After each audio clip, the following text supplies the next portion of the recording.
When I came home that evening, I found my wife, Rachel, sitting on the couch with our neighbor, Tom. They were laughing. Too much laughter for two people who were just catching up. Something in my gut twisted, but I played it off. Rachel and I had been married for 7 years, and trust was the foundation of our relationship. At least, that's what I'd always believed. "Hey, babe," I said, setting my briefcase by the door. "Tom, what brings you over?" Tom shifted uncomfortably, but Rachel's smile didn't falter. "Tom was just helping me fix the leaky faucet in the kitchen," she said. "You know how terrible I am with tools." Her tone was light, her expression unbothered, but something felt off. I'd known Tom for years. He was handy, sure, but he wasn't the type to drop everything to help without being asked. And Rachel had never mentioned the faucet needing repairs. "Appreciate it, Tom," I said, forcing a smile. "Hope it wasn't too much trouble." "Not at all," Tom replied, standing up quickly. "Anyway, I should get going. Let me know if there's anything else you need, Rachel." "Anything else?" I swallowed the unease bubbling in my chest as Tom brushed past me and out the door. Rachel turned to me, her smile still firmly in place. "So, how was work?" That night, I couldn't shake the feeling that something wasn't right. Rachel was cheerful as ever, but it felt forced, rehearsed. I decided not to press the issue. Yet, the next few weeks were strange. Rachel started working late more often, claiming that her office was understaffed. At first, I believed her, but little things began to add up. The way she'd quickly lock her phone when I walked into the room, the unexplained charges on her credit card, the faint scent of cologne on her clothes that wasn't mine. One evening, I decided to test the waters. "Maybe I'll swing by your office tomorrow," I said casually. "Bring you lunch."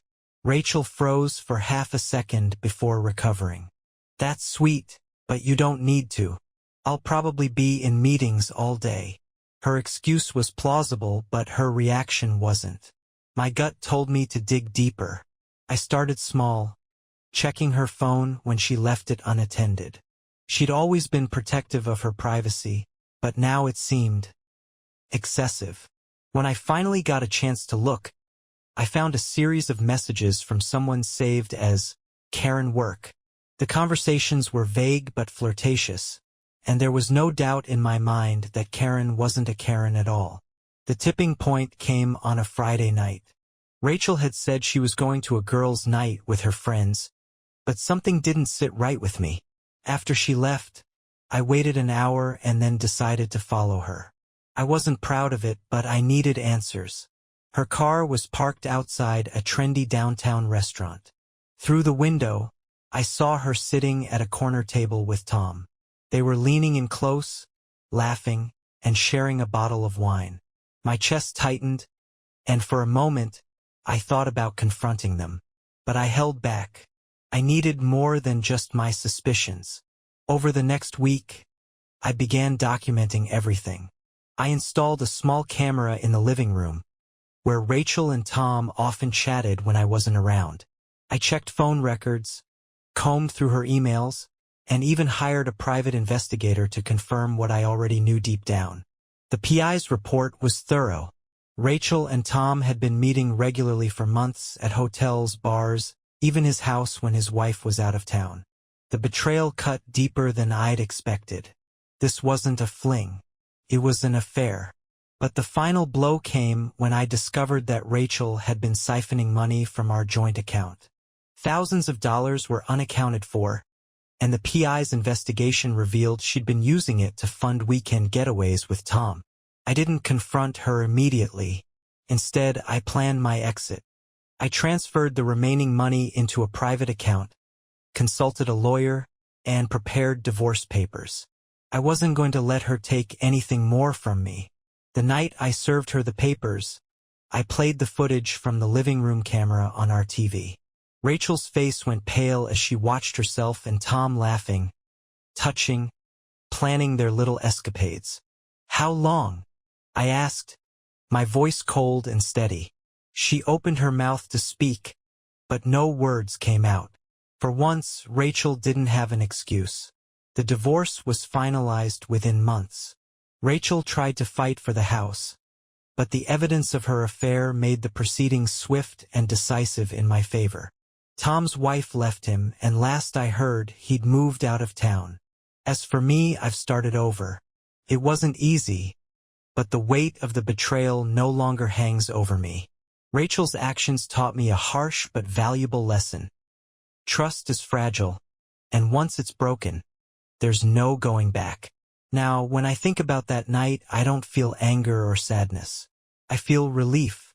Relief that I saw the truth and chose to move forward, leaving the lies behind.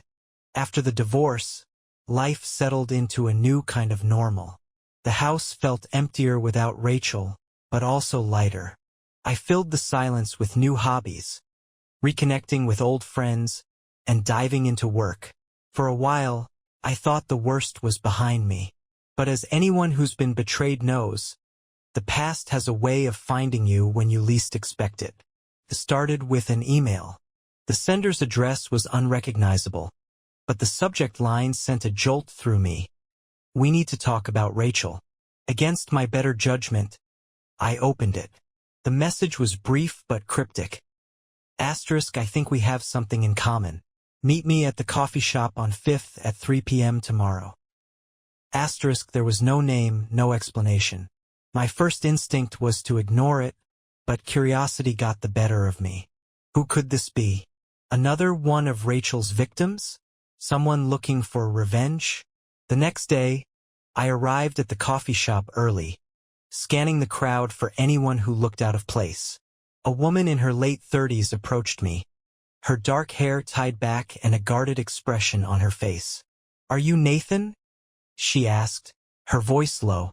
"I am," I replied cautiously. "And you are?" "Jessica," she said, sitting down across from me. I was married to Tom." Her words hit me like a freight train. Of all the possibilities, this was one I hadn't considered. "You were?" I asked, trying to mask my surprise. She nodded, her eyes scanning the room as if someone might overhear. "I left him as soon as I found out about, Rachel. But that's not why I'm here." I leaned forward, suddenly wary. "Then why are you here?" Jessica hesitated, pulling a folder out of her bag and sliding it across the table. "Because I think there's more to their relationship than just an affair." I opened the folder and was greeted with a series of documents, bank statements, and photographs. At first glance, it looked like a mess of unrelated information. But as Jessica began to explain, the pieces started to fall into place. According to her, Tom and Rachel hadn't just been sneaking around behind our backs. They'd been working together on something much bigger. "Tom was always secretive about his finances," Jessica said. "But after I left him, I started digging through old records. I found these transfers, large sums of money moving between accounts I didn't recognize. And Rachel's name came up more than once. The documents painted a troubling picture. Tom and Rachel had been funneling money into an offshore account for months, possibly years. But for what purpose? Jessica didn't know, and neither did I. All I knew was that the betrayal I'd uncovered was only the tip of the iceberg. "Why are you showing me this?" I asked finally. "What do you want from me?" Jessica's expression hardened. "I want answers, and I think you do too." She wasn't wrong. I thought I'd put Rachel behind me, but this revelation opened up a new flood of questions. If Rachel had been hiding something this big, what else hadn't I seen? We decided to work together, pooling our resources to uncover the truth.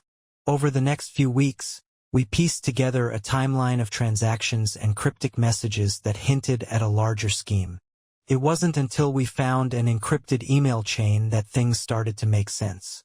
Rachel and Tom had been involved in some kind of investment scheme, one that bordered on illegal. The emails referenced clients and payouts, but also mentioned risks and keeping things quiet. It was clear they'd been skimming money, but the scale of it was staggering. Tens of thousands of dollars had passed through their hands, and I had no doubt it was more than either of them had ever admitted. The more we uncovered, the deeper the rabbit hole went. Jessica and I began to notice strange things. Emails disappearing from our inboxes, phone calls that ended abruptly when we answered, unfamiliar cars parked near our homes. It was as if someone knew we were digging and wanted us to stop. One evening, Jessica called me, her voice shaking. "I think someone's following me," she said. "A black SUV. It's been outside my apartment all day." My stomach sank. "Stay inside. I'll come over." When I arrived, the SUV was gone, but the tension in the air was palpable. Jessica's usually composed demeanor was replaced by fear, and I couldn't blame her. Whoever was behind this clearly didn't want us uncovering the truth. "Maybe we should stop," Jessica said, her voice trembling. "This is bigger than us. If we stop now, we'll never know the full story," I argued. "Rachel and Tom got away with this for too long. It's time someone held them accountable." Jessica didn't respond, but the resolve in her eyes returned. Together, we doubled down on our investigation, determined to see it through, no matter the cost. Jessica and I spent the next few days retracing the steps of Rachel and Tom's illicit dealings. The more we dug, the more tangled the web became. Bank statements led to shell companies, and email trails hinted at connections to high-level individuals who had likely been complicit in their schemes. The scale of what they had been involved in began to feel overwhelming. This wasn't just about siphoning money, it was about power and influence. We'd expected pushback, but nothing could have prepared us for what came next. One night, as I was reviewing files in my apartment, the power went out. The sudden darkness wasn't just a coincidence. I could feel it. I grabbed my flashlight and phone, my pulse quickening as I moved through the apartment. Before I could dial Jessica's number, my phone buzzed with a message. Stop digging. This is your last warning. The message had no sender, and as I stared at it, the screen flickered and went black. They'd somehow accessed my phone remotely. I shut it off and took a deep breath, trying to steady myself. Whoever was behind this had resources far beyond anything I'd imagined. The next morning, Jessica called me. Her voice panicked. "Nathan, they broke into my apartment last night. They didn't take anything, but everything's been turned upside down. Like they wanted me to know they'd been there." "Did you call the police?" I asked, though I already knew her answer. "What am I supposed to tell them?" she said bitterly. "That we're chasing a conspiracy involving my ex-husband and his mistress? They'll think I'm crazy." She wasn't wrong. Still, the escalation meant we were onto something significant. If Rachel and Tom's partners were willing to resort to intimidation, it meant they were scared. And scared people make mistakes. We decided to lay low and regroup. Jessica stayed with a friend outside the city, while I moved between hotels, keeping my locations untraceable. From the safety of anonymity, we continued our investigation, now more determined than ever. Our breakthrough came unexpectedly. Jessica managed to decrypt a file buried in one of Rachel's old emails. It contained a list of names, clients, investors, and what appeared to be payouts. One name stood out, Martin Lowell, a prominent businessman with a reputation for shady dealings. If Martin was involved, it explained the scale of the operation. Jessica and I agreed that confronting Martin directly was too dangerous. Instead, we focused on finding evidence that tied him to Rachel and Tom. Through public records and anonymous tips, we discovered that Martin had hosted several private events at a luxury estate, events Rachel and Tom had both attended. "This is it," Jessica said, her voice filled with equal parts excitement and fear. "If we can link them to Martin, it'll blow this wide open.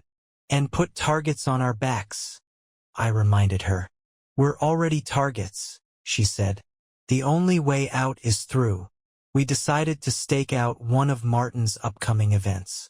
Jessica used her connections to secure an invite under an alias, while I stayed nearby, ready to step in if things went south. The plan was simple. She'd gather information, take pictures, and record anything incriminating. The night of the event, Jessica blended in seamlessly with the elite crowd. I watched from a parked car down the street, my phone connected to her hidden camera feed. The opulence of the estate was staggering, but beneath the glamour, I could see the cracks. Furtive glances, whispered conversations, and a palpable tension that suggested not everyone there was entirely at ease. Jessica maneuvered through the crowd, her charm disarming even the most guarded guests. When she finally spotted Martin, she positioned herself nearby, pretending to be engrossed in a conversation about art. The camera feed caught snippets of Martin's voice as he spoke to another guest about managing risks and keeping clients happy. It wasn't much, but it was a start.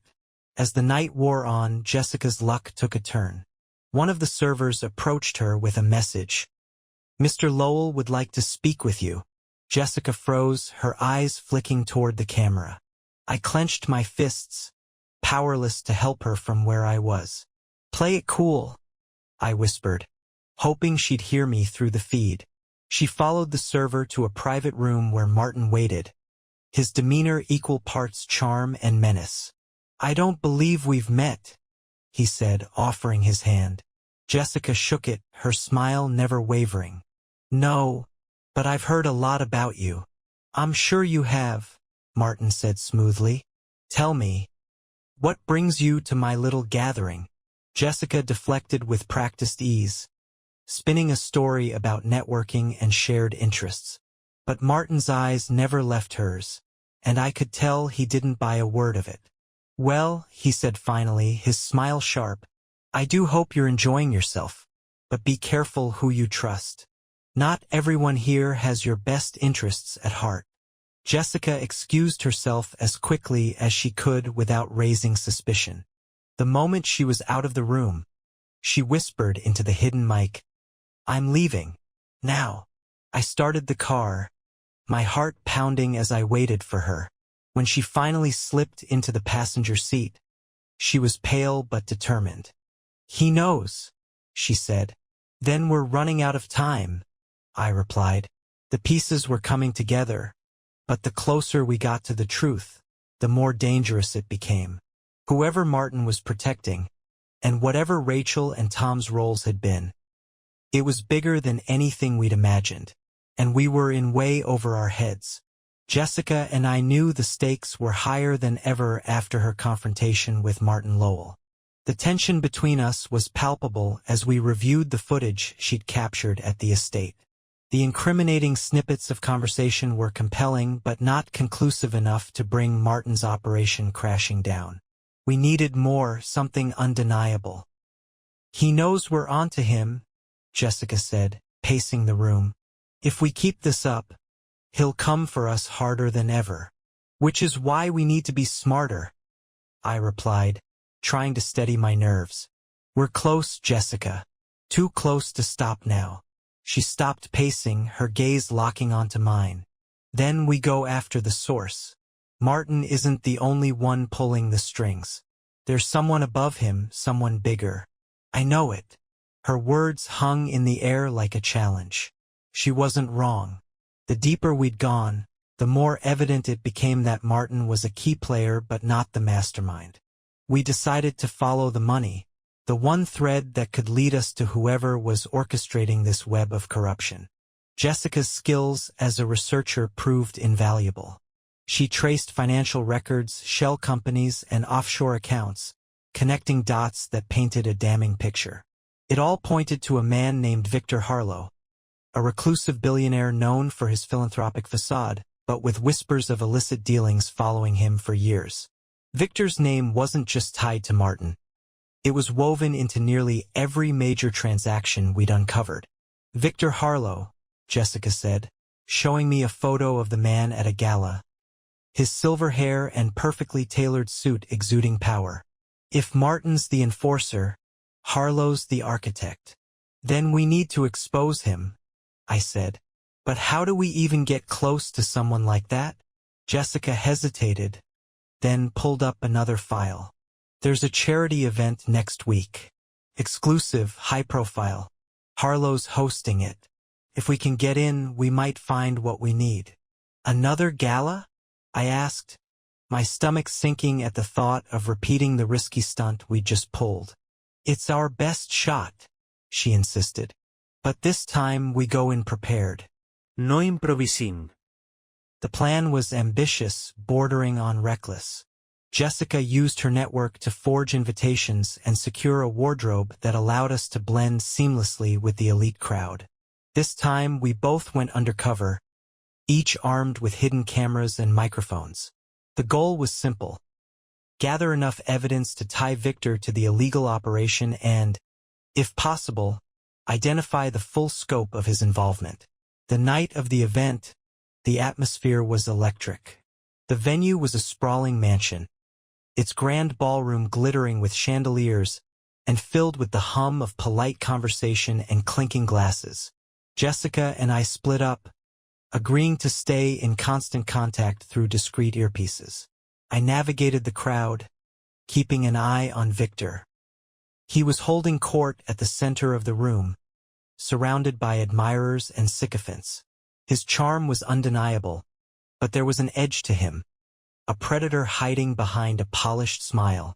Jessica, meanwhile, had slipped into a restricted area, using her quick wit and fabricated credentials to bypass security.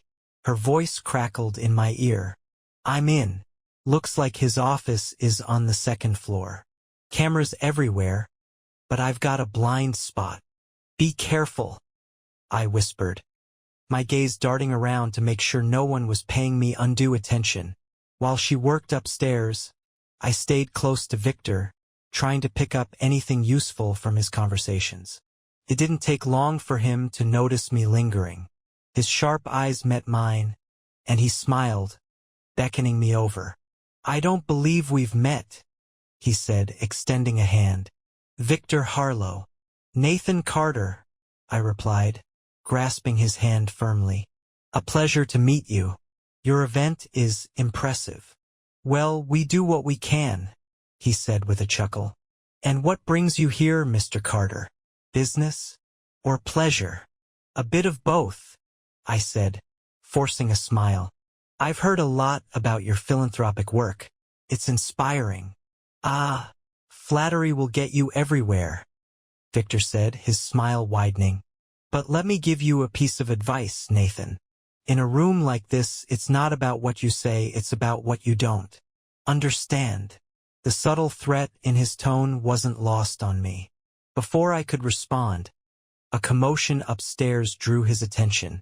My heart sank as I realized it was coming from the direction of the office. If you'll excuse me, Victor said, his smile fading as he moved toward the staircase. Jessica, get out of there. I hissed into the earpiece, moving quickly to intercept Victor without drawing attention. Almost done, she whispered back. Just need another minute. I positioned myself at the base of the stairs, pretending to examine a painting as Victor passed by. He didn't spare me a second glance, his focus on the disturbance above. Jessica's breathing was audible in my ear as she worked frantically to extract herself. Got it, she said finally. Heading out now. I exhaled in relief as she slipped past security and rejoined me near the entrance. Together, we left the mansion, blending into the night before anyone realized we were gone. Back at our safe house, Jessica pulled a USB drive from her purse and plugged it into her laptop. The files she'd recovered were staggering. Detailed records of payments, communications, and even signed agreements implicating Victor in a vast network of corruption. It was everything we needed. But as we stared at the screen, a chilling thought crossed my mind. If we have this, I said slowly, Victor will know, and he won't stop until he gets it back. Jessica nodded, her jaw set with determination. Then we take it public. All of it. Before he has the chance. We knew the risks, but there was no turning back now. The truth was finally within reach, and we were ready to burn everything down to expose it. The next morning, Jessica and I sat down with the USB drive, the weight of its contents pressing heavily on us. The files were detailed and damning. Offshore accounts, shell companies, and explicit communications that left no doubt about Victor Harlow's role as the puppet master behind Martin Lowell and countless others. But exposing it wouldn't be simple. "We can't just hand this to the authorities," Jessica said, scrolling through the documents. "Victor's network is too entrenched. He'll bury the evidence before anyone can act." "Then we go to the press," I said. "Someone big. Someone who can't be silenced." Jessica hesitated, her fingers hovering over the keyboard. "The press will publish it, sure. But Victor won't go down quietly. He'll discredit us, frame us, or worse. We need to be prepared for the fallout." Her words sent a chill down my spine. I'd known this would be dangerous, but the reality of what we were about to do was sinking in. Victor wasn't just a corrupt businessman. He was a man who thrived on power and control, and we were threatening to take that away from him. We spent the rest of the day crafting a plan. Jessica reached out to a journalist she trusted, someone who'd built a career exposing high-level corruption. Meanwhile, I worked on creating a failsafe, multiple backups of the files stored in secure locations and timed releases to ensure the information would go public even if something happened to us. By the time evening rolled around, we were ready to make our move. Jessica arranged a meeting with the journalist, a woman named Elena Torres, at a neutral location, a quiet cafe on the edge of the city. I stayed behind to monitor the situation remotely, my nerves on edge as I watched the live feed from Jessica's hidden camera. The meeting seemed to go smoothly at first. Elena listened intently as Jessica laid out the evidence, her expression growing graver with each passing minute. But halfway through their conversation, Jessica's camera caught a glimpse of a figure entering the cafe. A man in a dark suit, his eyes scanning the room. "Jessica, you've got company," I said through her earpiece. "Stay calm, but wrap it up." Jessica's composure didn't falter. She handed the USB drive to Elena and leaned in, speaking softly. "Take this and go.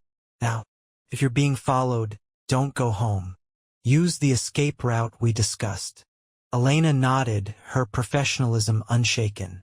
She slipped out the back door of the cafe, disappearing into the night with the files in hand. Jessica, meanwhile, stayed behind, ordering another coffee to maintain the illusion of normalcy. The man in the suit lingered, his gaze settling on Jessica.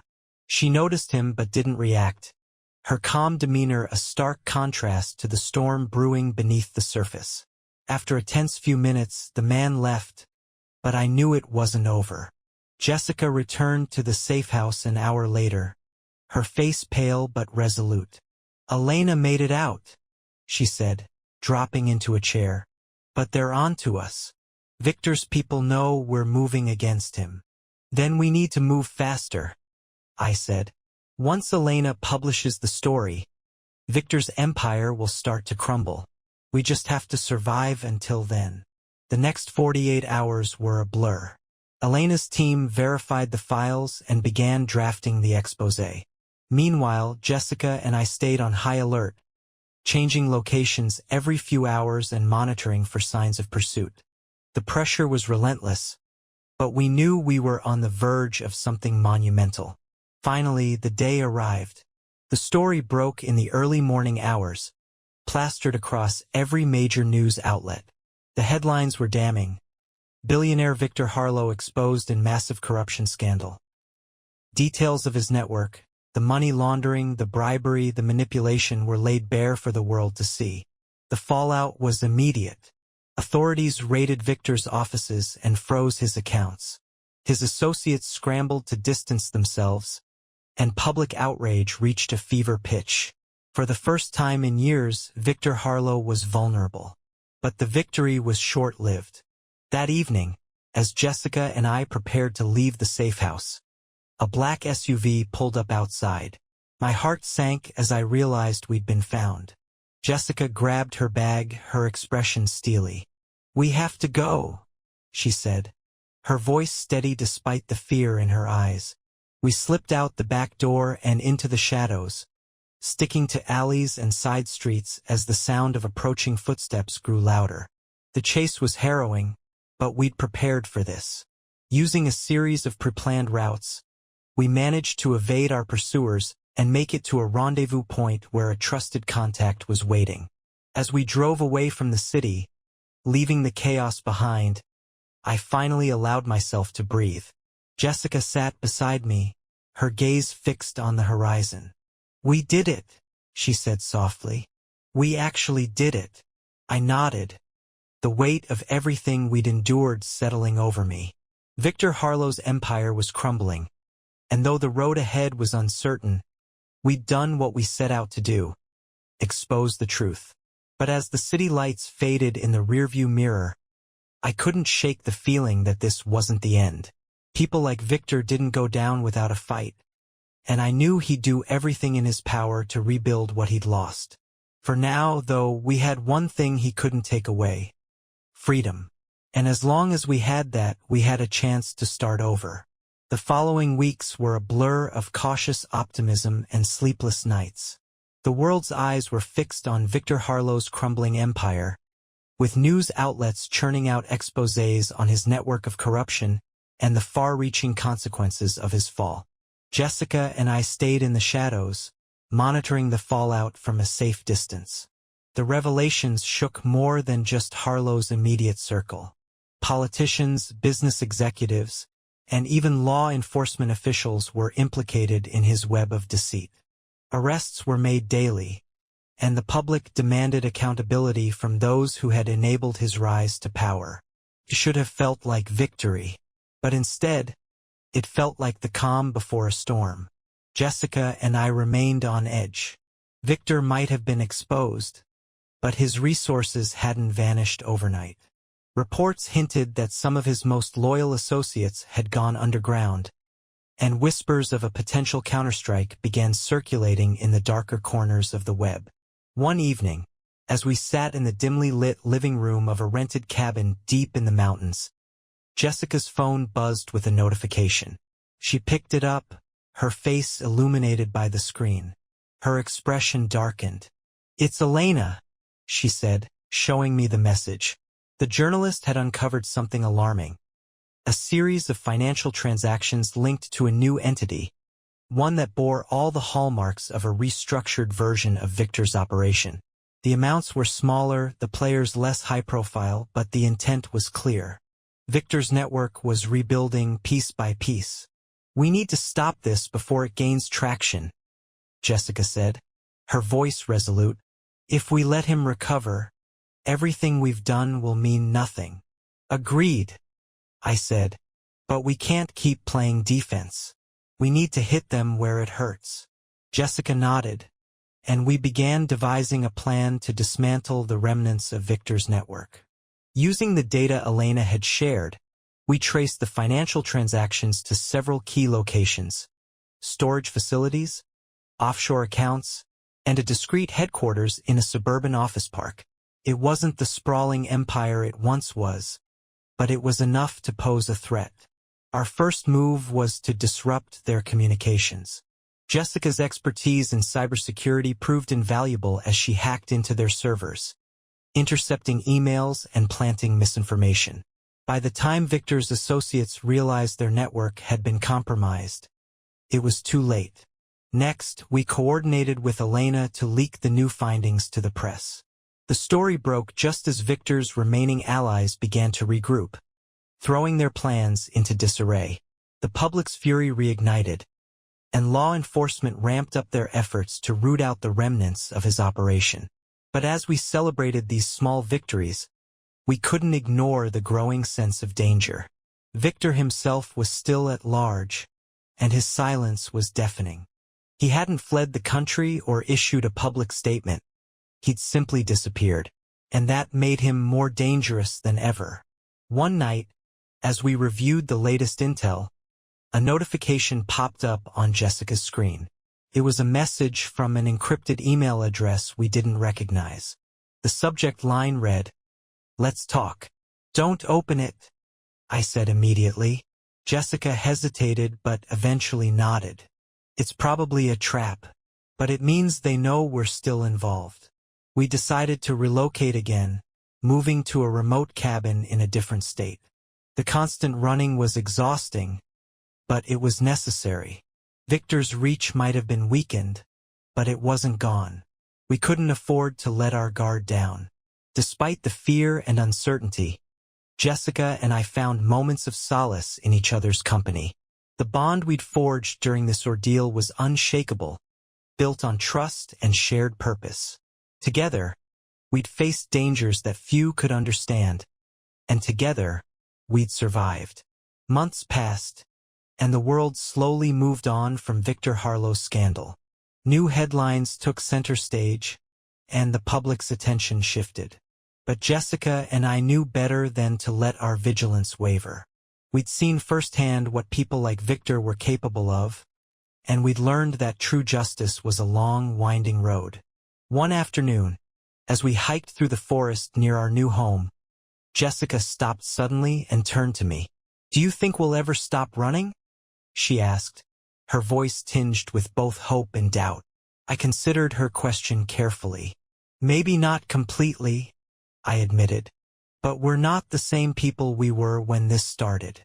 Whatever comes next, we'll face it together." She smiled, a rare moment of lightness breaking through the weight we'd carried for so long. "Together," she echoed. As we continued our hike, the towering trees around us felt like a shield, a reminder that even in the face of adversity, there was still beauty and peace to be found. The road ahead might be uncertain, but for the first time in a long while, I felt something close to hope. We'd survived the storm, and now we had a chance to rebuild. Not just our lives, but ourselves. The calm after Victor Harlow's downfall was deceptive. Jessica and I had learned to live with a constant undercurrent of tension, knowing that the remnants of his network could still be lurking in the shadows. For months, we stayed off the grid, moving frequently and keeping our circle of trust small. The public frenzy over Victor's corruption scandal began to fade as new controversies and crises took over the headlines. But we couldn't shake the feeling that his influence wasn't entirely extinguished.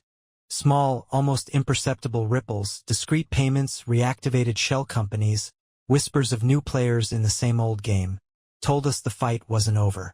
Jessica became increasingly restless. She spent hours monitoring encrypted forums, following threads that hinted at the resurgence of Victor's operation. One night, she turned to me, her expression hard but determined. "We can't just sit here," she said. "If they're rebuilding, we have to stop them before it's too late." I nodded, though the thought of diving back into that world filled me with dread. "What's the plan?" "We find the linchpin," she said. "Every operation like this has one. Someone holding it all together. If we take them out, the rest will crumble." It didn't take long for Jessica to identify a likely target. Marcus Vance, a mid-level player in Victor's old network who'd been quietly consolidating power. His name had appeared in several of the leaked documents, but he'd avoided prosecution by keeping his hands clean, at least on paper. Now, he was operating out of a seemingly legitimate consulting firm, a front for laundering money and coordinating the remnants of Victor's empire. Jessica and I began gathering intel on Marcus. Using the skills we'd honed over the past year, we traced his movements, intercepted his communications, and mapped out his connections. What we found confirmed our suspicions. Marcus wasn't just rebuilding Victor's network, he was expanding it, recruiting new players and forging alliances with other criminal enterprises. The deeper we dug, the clearer it became that Marcus was more than a successor. He was a visionary, determined to surpass Victor in both reach and influence. If we didn't act, his operation would soon be too big to stop. "We need leverage," Jessica said as we reviewed the evidence. "Something that will force him to stop, or expose him completely." We found our leverage in an unexpected place. Marcus had a weakness. His brother, Daniel, who'd been trying to distance himself from the family's criminal ties. Daniel owned a legitimate tech startup that Marcus was using to launder money without his knowledge. If we could get Daniel on our side, we'd have a way to dismantle Marcus's operation from within. Jessica arranged a meeting with Daniel under the guise of a potential investor. I stayed nearby, monitoring the situation in case things went south. To our surprise, Daniel was more than willing to cooperate. He'd suspected something was off with Marcus's involvement in his company, but hadn't had the resources to investigate. "I want nothing to do with his world," Daniel said, his voice tight with anger. "If you can help me cut ties and expose what he's doing, I'm in." With Daniel's help, we gained access to Marcus's inner circle. Through his connections, we obtained documents and recordings that painted a damning picture of Marcus's operation. It was enough to bring him down, but we knew we had to be careful. Marcus was paranoid, and any misstep could tip him off. The final stage of our plan was risky but necessary. Jessica leaked select pieces of the evidence to trusted journalists, creating a media frenzy that put Marcus on the defensive. At the same time, we coordinated with law enforcement to raid his headquarters, ensuring that the full scope of his operation was uncovered. The operation went off without a hitch. Marcus was arrested, his assets seized, and his network dismantled. For the first time in months, Jessica and I felt a sense of closure. The remnants of Victor's empire were finally gone. In the aftermath, Jessica and I decided it was time to truly start over. We moved to a small coastal town, far from the chaos and danger we'd left behind. Life wasn't perfect, but it was ours, and for the first time in a long time we felt free. As we sat on the beach one evening, watching the waves roll in, Jessica turned to me with a soft smile. "Do you think we've finally won?" she asked. I considered her question, the weight of everything we'd endured settling over me. "I think we've done everything we could," I said. "And for now, that's enough." She nodded, leaning her head against my shoulder as the sun dipped below the horizon. The road that had brought us here had been long and treacherous, but in that moment, I felt something I hadn't in years: peace.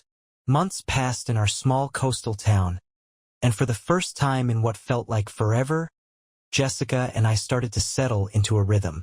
The distant hum of the waves became a kind of white noise, lulling us into a state of cautious optimism. Life for once seemed almost normal. Jessica took up photography, capturing the rugged beauty of our surroundings. I threw myself into rebuilding old skills, woodworking, fixing up the small cottage we now called home. The physical labor grounded me, gave me a sense of control I hadn't felt in years. But no matter how far we tried to distance ourselves from the chaos of our past, it had a way of finding us. One morning, as Jessica was reviewing the latest batch of photos she'd taken, her laptop pinged with an encrypted message. The sender's address was unfamiliar, but the subject line froze us both. "You thought it was over." Jessica clicked it before I could stop her. The message contained a single link and a short note: "We're still watching." My chest tightened as I read the words. Jessica's hands trembled slightly, but her expression hardened. "It could be a bluff," she said, her voice steady but low. "Or it could mean someone's found us." "We can't ignore it," I replied. "Let's trace the link." Jessica's fingers flew over the keyboard, her years of experience kicking in. The link led to a private forum, a dark corner of the web where remnants of Victor's old network were still active. The chatter was cryptic but unmistakable. They were planning something big. "It's Marcus's loyalists," Jessica said, scrolling through the posts. "They're trying to regroup, and they know we're responsible for tearing it all down." My stomach churned. "Do they know where we are?" Jessica shook her head. "Not yet, but if we don't act now, they will." We spent the next several days preparing for the worst.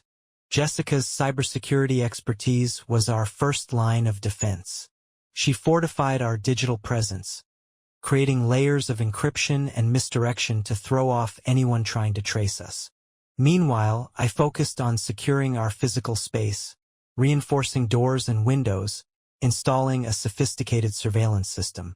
Despite our precautions, the tension was suffocating. Every knock at the door, every unfamiliar face in town felt like a potential threat. It was a stark reminder that our fight wasn't over, and might never be. One evening, as we sat on the porch watching the sunset, Jessica broke the silence. "We've spent so much time running," she said. "Maybe it's time we stop." I looked at her, confused. "What do you mean?" "I mean, instead of waiting for them to find us, we go after them," she said, her eyes blazing with determination. "We finish what we started." Her words struck a chord. We'd spent so long reacting to threats, trying to stay one step ahead. Maybe it was time to take the offensive. Over the next few weeks, Jessica and I dove back into the world we thought we'd left behind. We followed the threads from the forum, piecing together the remnants of Marcus's operation. What we found was both shocking and infuriating. They weren't just rebuilding his network. They were expanding it, using new fronts and new faces to avoid detection. Our first breakthrough came when we uncovered a name. Samuel Kent, a businessman with a spotless public image but deep ties to Marcus's loyalists. Samuel had been quietly funding their efforts, using his legitimate enterprises as cover. Taking him down wouldn't be easy, but it would send a clear message. Jessica and I devised a plan to expose Samuel's involvement. Using the skills we'd honed during our battle with Victor and Marcus, we infiltrated his digital infrastructure, collecting evidence of his illicit activities. The files we uncovered were damning: emails, financial records, even surveillance footage linking him to key players in the network. Once we had enough, we coordinated with a trusted journalist to break the story. Within days, Samuel's name was splashed across headlines, and his carefully constructed facade began to crumble. Authorities launched an investigation, and Samuel's allies scrambled to distance themselves. The victory felt hollow, though. For every Samuel Kent we exposed, there were others waiting in the wings. Jessica and I knew we couldn't dismantle the entire operation on our own, but we also knew we couldn't ignore it. The fight had become part of who we were. As we watched the fallout from Samuel's exposure, I turned to Jessica. "Do you think we'll ever really be free of this?" She gave me a faint smile, her eyes weary but resolute. "Maybe not, but as long as we're together, we'll keep fighting." Her words were a reminder of how far we'd come, and how much we'd sacrificed. The road ahead was uncertain, but one thing was clear: we wouldn't back down. Not now. Not ever.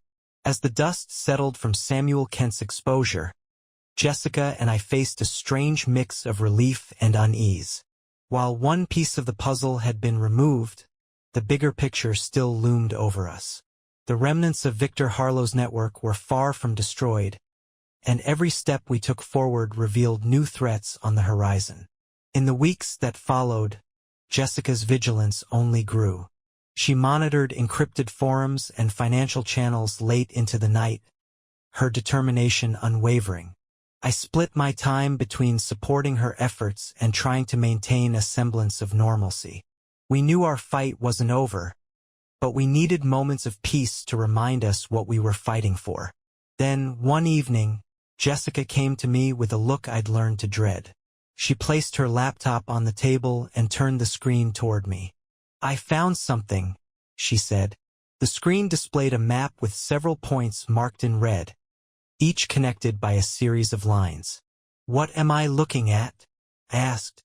"It's a network," Jessica explained, her voice taut. "These locations are tied to shell companies Marcus and Samuel used. I've been tracing their movements, and it all points to this." She zoomed in on one particular point, a nondescript building in a bustling industrial district. "This is where the activity centers.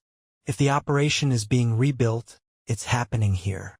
I stared at the screen, the weight of her words sinking in. So, what do? Jessica's jaw tightened. We go there. We find out who's behind this and make sure they can't rebuild. The thought of stepping back into the lion's den was daunting, but I knew Jessica was right. If we didn't act, the cycle would continue, and everything we'd fought for would be for nothing. The next day, we began preparing. Jessica secured equipment, discrete cameras, encrypted communication devices, and tools to access locked areas. I focused on mapping the building's layout, identifying potential entry points and exits. The plan was simple: gather evidence, expose the operation, and dismantle it before it could gain momentum. The night of the operation, we approached the building under the cover of darkness.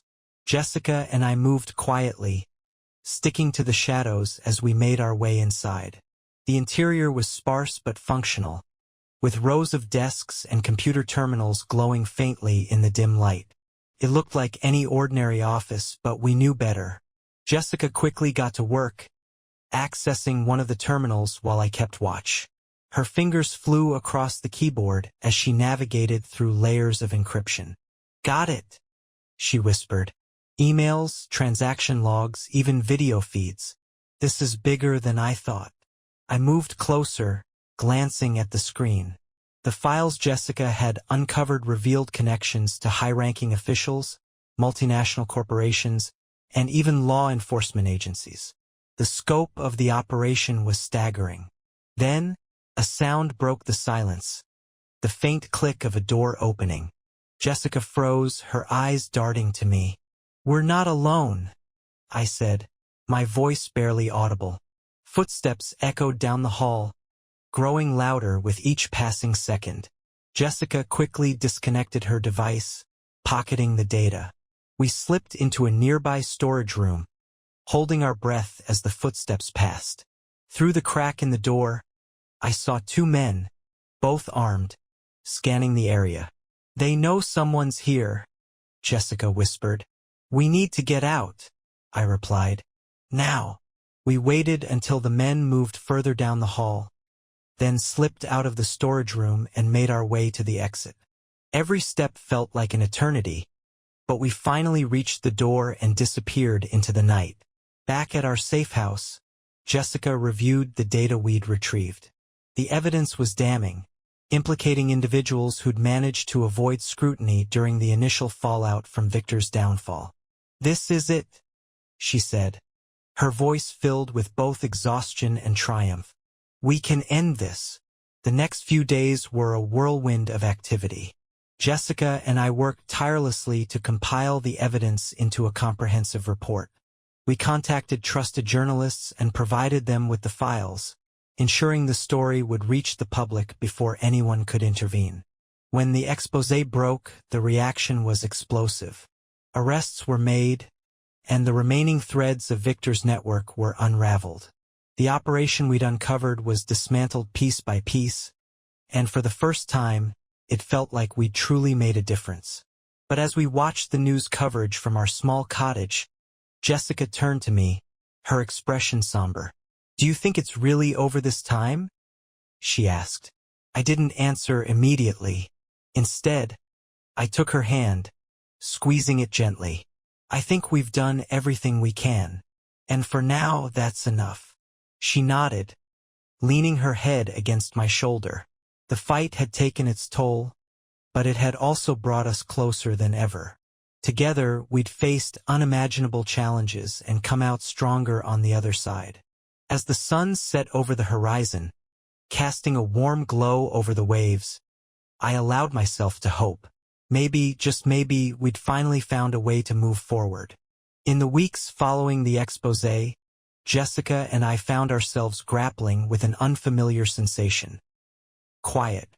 For the first time in years, there were no encrypted messages, no suspicious cars lingering near our home, no late-night scrambles to pack and flee. The world seemed to move on from Victor Harlow's legacy, leaving us with a chance to breathe. But the quiet came with its own challenges. After so long in survival mode, we didn't know how to let our guard down. Jessica, ever vigilant, continued to monitor online chatter, though it had grown increasingly sparse. I threw myself into restoring our cottage, repairing walls and building furniture with a focus that bordered on obsession. One evening, as the sun dipped below the horizon, painting the sky in shades of orange and pink, Jessica called me over to the porch. She held 2 glasses of wine and gestured to the horizon. "It's beautiful, isn't it?" she said, handing me a glass. I nodded, taking a sip. "It feels distant, like we're watching someone else's life." Jessica smiled faintly. "Maybe that's what we need. A life that feels new, separate from everything we've been through." Her words lingered in my mind. Over the next few weeks, we began to embrace the idea of starting over in earnest. Jessica found solace in photography, capturing the quiet beauty of our coastal town. I took up teaching woodworking classes at a community center, rediscovering the joy of sharing my craft. But as much as we tried to move forward, the scars of the past remained. One afternoon, while organizing old files, I came across a folder marked Harlow, a relic of our fight against Victor's network. Inside were copies of the evidence we'd uncovered, along with notes detailing our plans and strategies. I stared at the folder for a long time, memories flooding back. The fear, the adrenaline, the constant sense of danger. It had shaped every decision we'd made for years. And yet, here we were, alive and together. "What are you thinking?" Jessica's voice pulled me from my thoughts. She stood in the doorway, her expression soft but curious. "About everything we've been through," I admitted, "and how close we came to losing it all." Jessica walked over and placed a hand on my shoulder. "We didn't, though. We're here. And that means something." Her words were a reminder of how far we'd come. Together, we decided to burn the folder, letting the flames consume the physical remnants of our battle. As the papers turned to ash, a weight I hadn't realized I was carrying began to lift. The months turned into years, and the shadows of our past slowly receded. We built a life rooted in trust and resilience, finding joy in the small, quiet moments that once felt out of reach. The world had moved on, and so had we. On the anniversary of the exposé that had changed everything, Jessica and I stood on the beach, watching the waves crash against the shore. She turned to me, her eyes bright with a mix of emotion. "Do you think we've finally found peace?" she asked. I took her hand, squeezing it gently.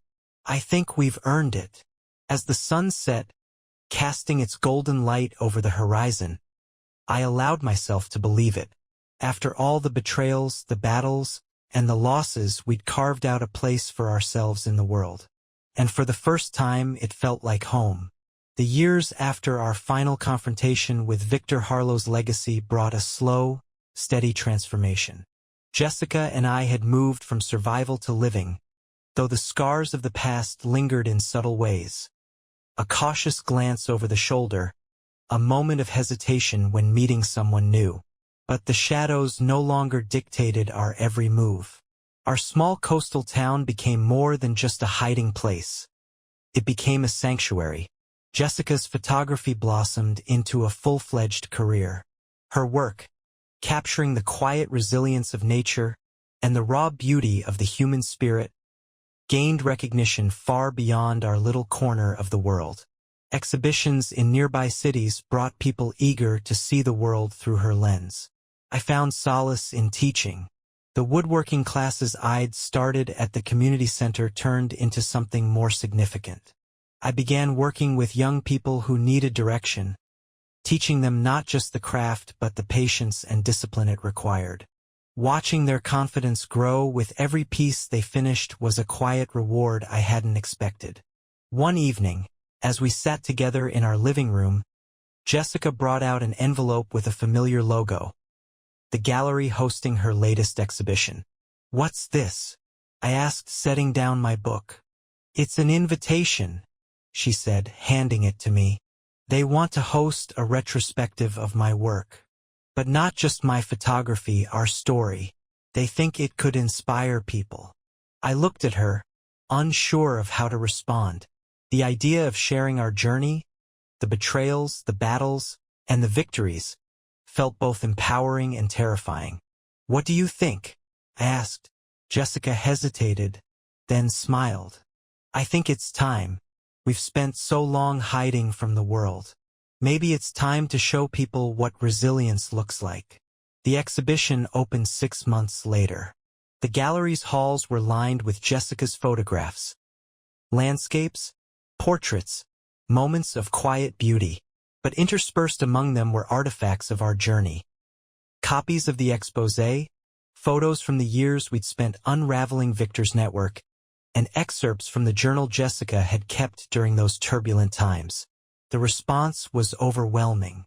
People from all walks of life came to see the exhibition, drawn by the story of two individuals who'd fought against impossible odds and emerged stronger. Some shared their own stories of resilience. Others simply came to listen, to reflect. One visitor, a young woman with a notebook in hand, approached us during the opening night. "Your story, it's given me hope," she said, her voice trembling. "I'm dealing with something I thought I couldn't survive, but seeing this, meeting you, it makes me believe I can."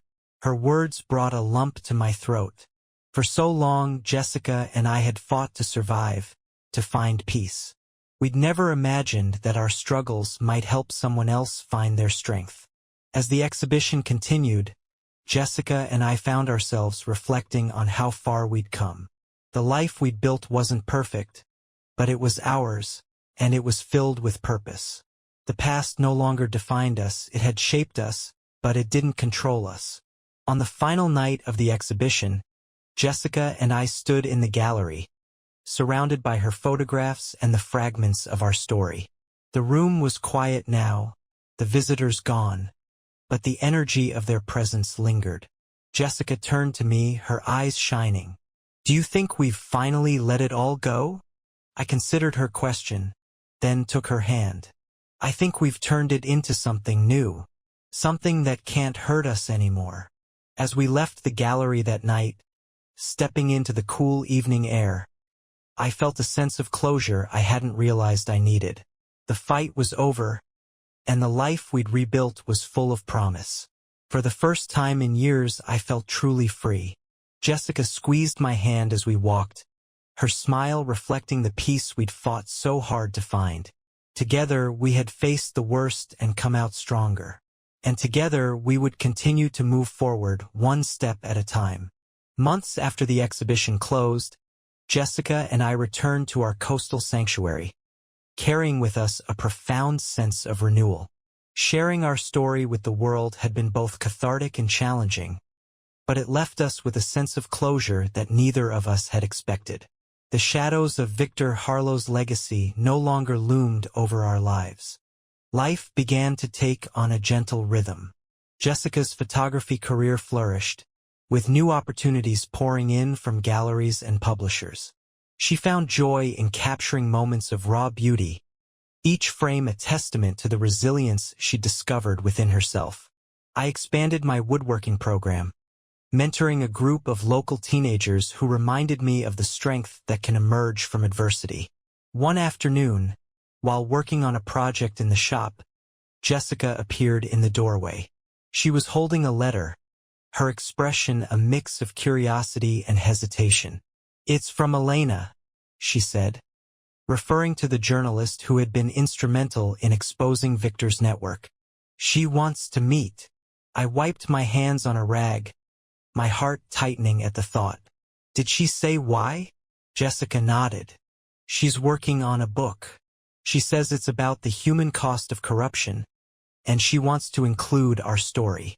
The idea of revisiting those years was daunting, but it also felt like an opportunity to give our journey a new purpose. After some discussion, we agreed to meet Elena in the city a few weeks later. When we arrived at the cafe where the meeting was set, Elena greeted us warmly.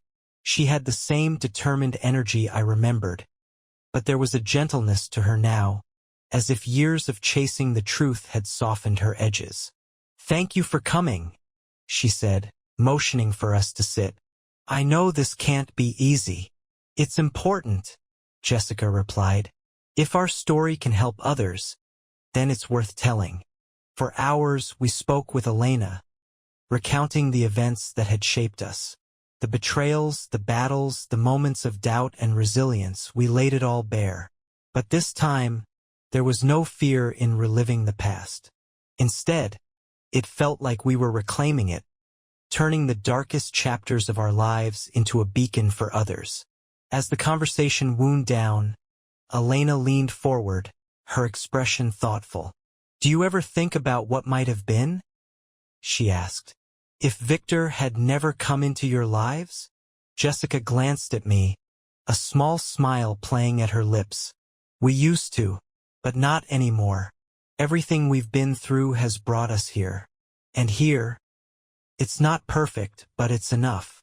Elena nodded, scribbling something in her notebook. "That's the kind of hope people need to hear." When we left the cafe, the sun was setting, casting the city in a warm, golden glow.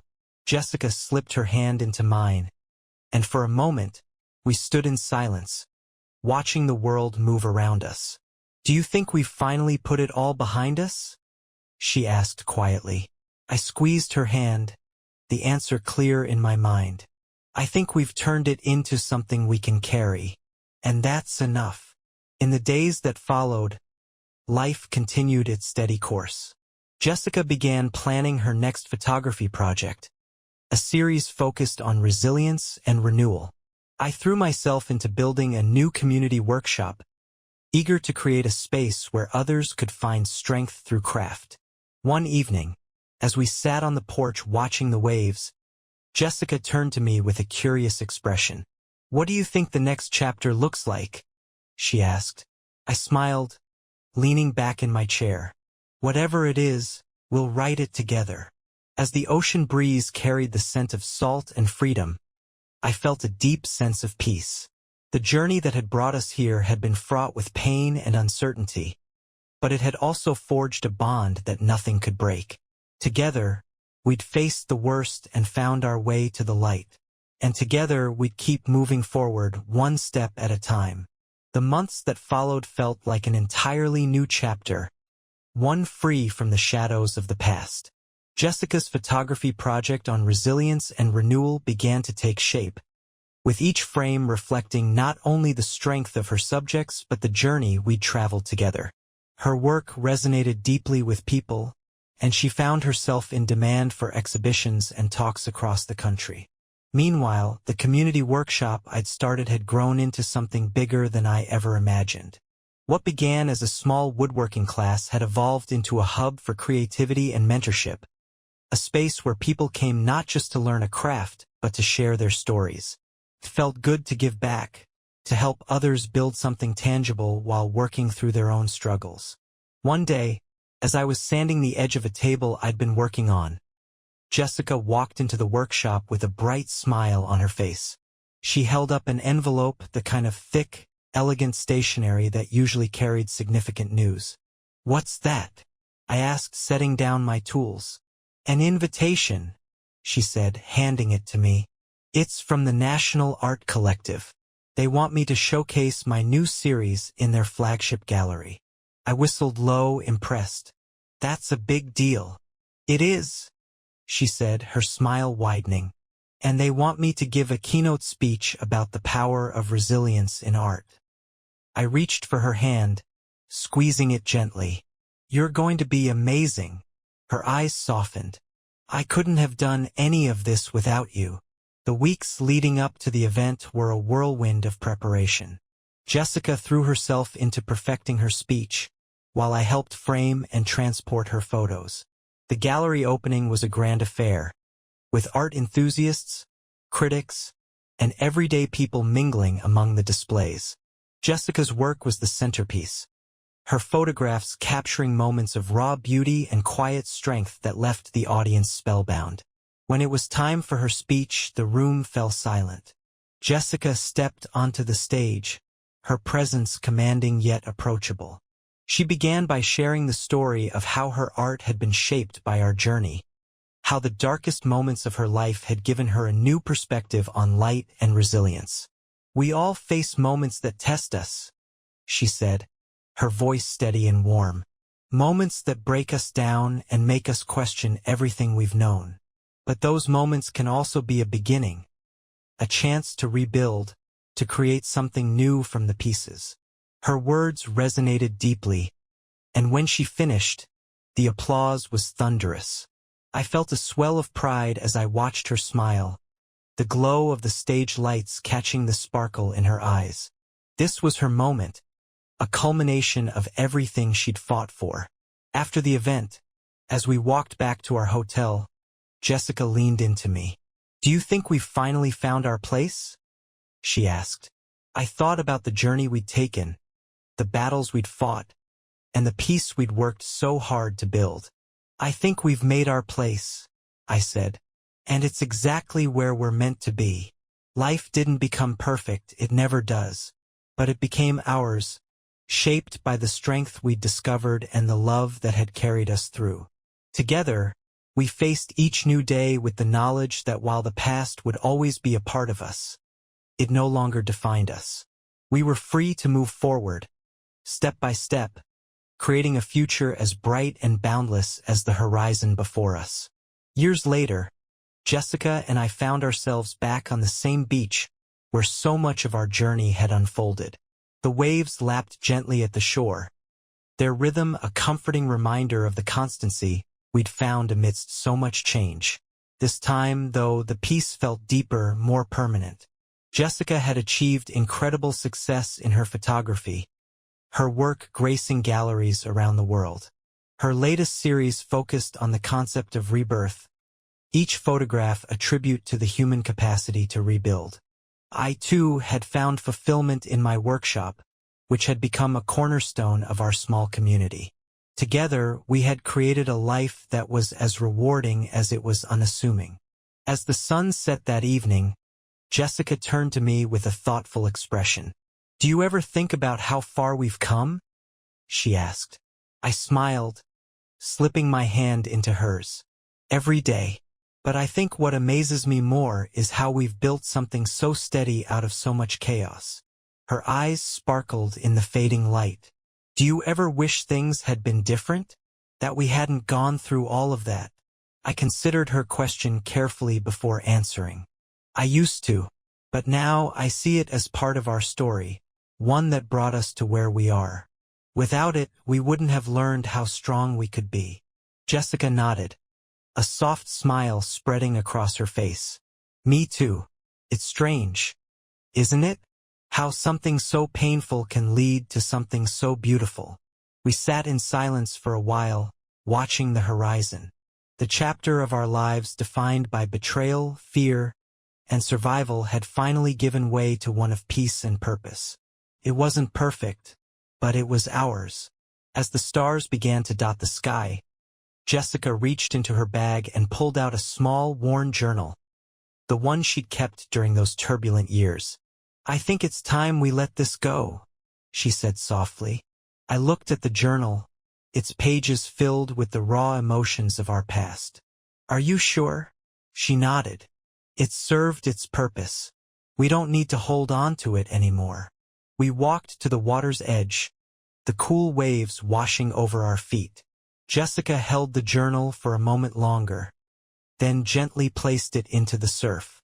The tide carried it away, the pages soaking through and sinking into the vast expanse of the ocean. "Goodbye," she whispered, her voice filled with a mix of finality and hope. As we walked back to the shore, I felt an overwhelming sense of lightness. We had let go of the last tangible piece of our struggle, freeing ourselves to fully embrace the life we'd built. The next morning, as the sun rose over the water, we sat together on the porch of our cottage, sipping coffee and watching the world awaken. The waves glittered in the morning light, and the air was filled with the scent of salt and promise. "What do you think comes next?" Jessica asked, her voice soft but curious. I wrapped an arm around her, pulling her close. Whatever it is, we'll face it together. That's all that matters. She smiled, resting her head on my shoulder. The future stretched before us, wide and open, and for the first time in a long time, it felt like something we could shape entirely on our own. The past